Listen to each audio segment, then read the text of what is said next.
Hello YouTube, welcome back to the War Zone. I'm Scruffy and this is Scruffy Tales.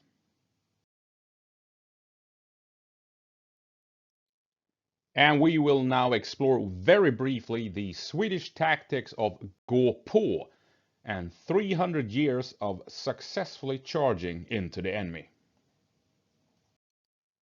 And gå på was obviously made very famous by the Carolean Army during the Great Northern War, particularly between the year 1700 and 1709, when the Swedish army racked up one massive victory after the other, very often against enemy armies that outnumbered them 3 or 4 times. And what they did was initially march straight up to the enemy army. Then later on, they would actually run up to the enemy army. While distances were so great that the enemy's 2 or 3 first volleys wouldn't really hit. And then they would stop at 50 meters. Later on, they would stop at 20 meters when you were guaranteed to hit with every musket firing. So at short distance, the Swedes would stop and fire for the very first time, causing massive casualties on the enemy. And then they would charge in with bayonets, rapiers, and pikes and just massacre the enemy in the confusion of all the dead and wounded, and break through enemy lines, and in so doing be able to defeat armies that outnumbered them, like I said, 2, 3, 4 times. Now, the tactic of gå på and charging the enemy while being outnumbered is usually considered to be a thing of the Great Northern War and the Carolean Army. But I don't think all that many people realize that Sweden never quit this tactic. And Sweden is still, to this day, relying on it. For example, in 1814, during the 2 to 3 weeks of warfare when Sweden invaded Norway, during the Battle of Kölbergbro, 75 Swedish Jaegers charged with musket and bayonets 600 Norwegian soldiers and won the battle. They were outnumbered 8 to 1 and charged and won that engagement. Pretty fucking amazing, if you ask me.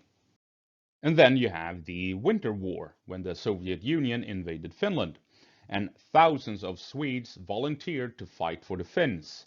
And as it happens, some 90 Swedes, Jaegers, found themselves behind enemy lines doing reconnaissance, and they were spotted, cut off, and got themselves surrounded. So you had 90 Swedes against some 600 Soviet troops.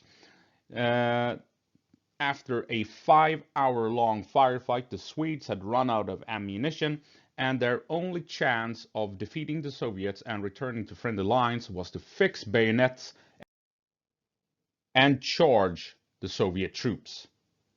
In the end, the Soviets had lost some 200 soldiers, and the Swedes had only lost 9 of their own. And then, of course, you have the Congo crisis, where Swedish soldiers found themselves fighting mercenaries and rebel factions for 4 or 5 years. And you have a very famous incident where Swedish troops got themselves into an ambush. They took a lot of fire, and a major bonde grabbed a submachine gun from a fellow soldier, and after having been shot 2 or 3 times, mind you, and told the rest of the Swedes to follow him, and wounded, he charged into the woods where the enemy was hiding, and all the Swedish soldiers followed him, and they managed to rout the rebels that had prepared the ambush. And of course, there is now a very famous photograph of Major Bonde, so all you need to do is Google Major Bonde, where he is smoking a cigarette with his shirt off, holding the submachine gun, wearing sunglasses, bleeding from his 2 or 3 bullet wounds. What an absolute Chad.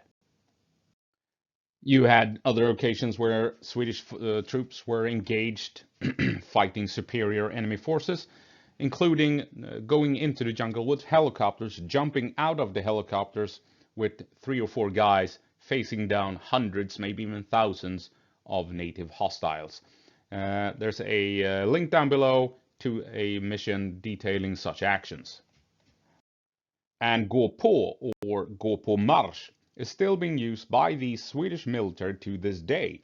It is used as a way to quickly close distance with an enemy, to reach the enemy positions, to cause confusion, cause panic, and to gun the enemy down at close range, basically point blank, face to face. A very aggressive and very violent tactic. So as you can see, gå på marsch, while very famously used by the Caroleans, it has been used by the Swedish Army for a little bit more than 300 years, and the Swedish Army has relied on it very effectively for 3 centuries.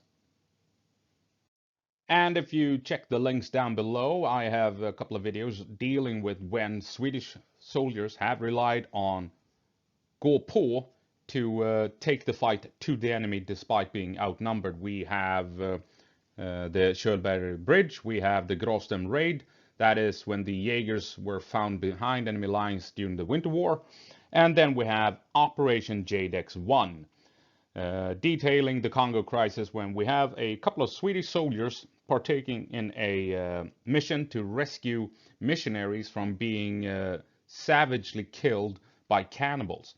You have a cannibal uprising in the middle of the Congo, and the UN needs to do something about it. And the end result is simply amazing when UN soldiers fly out into the jungle with their helicopters to fight a cannibal uprising. That's it. That's all I have for you this time around. I hope I'll see you in the next one. Until then, gå på marsch, framåt!